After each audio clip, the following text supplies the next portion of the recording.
Dakar. Début des années 2000. Il s'appelle Ousmane Sonko, inspecteur des impôts, fonctionnaire, mais pas un pion. Il fouille, il dénonce, il parle. Et Macky Sall déteste les fonctionnaires qui parlent. On le mute, on l'écarte, on le pousse vers la sortie. Il doit choisir, se taire ou se lever. Ousmane Sonko se lève. Et le feu commence à prendre. 2014. Une salle, une poignée d'hommes, une idée, Pastef. Un cri contre le système, un rêve de rupture, un nom en tête, Ousmane Sonko. Très vite, le régime de Macky Sall commence à trembler. 2019. Sonko se présente à la présidentielle.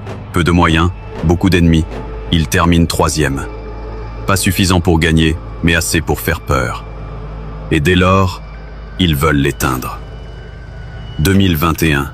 Le piège, le poison, le scandale. Une accusation de viol, Adji Sarr. Une manœuvre politique pour le salir. Mais les preuves manquent. Le médecin légiste confirme aucune trace de viol. Le régime veut falsifier le rapport. Il refuse.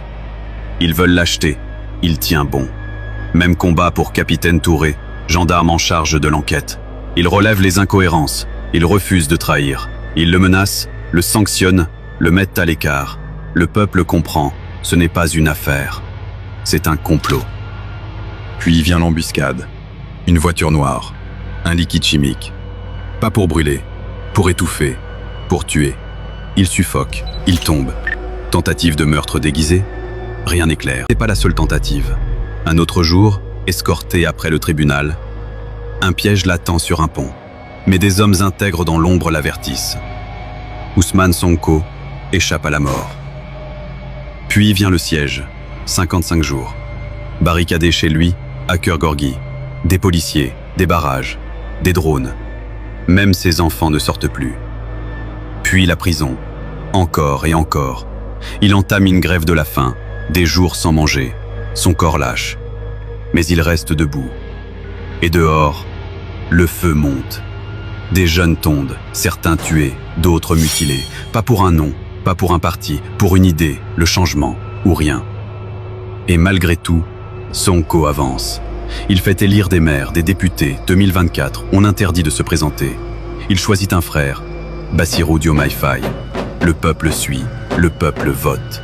Et la victoire claque comme une gifle à l'ancien monde. Diomaye Faye devient président. Sonko devient Premier ministre.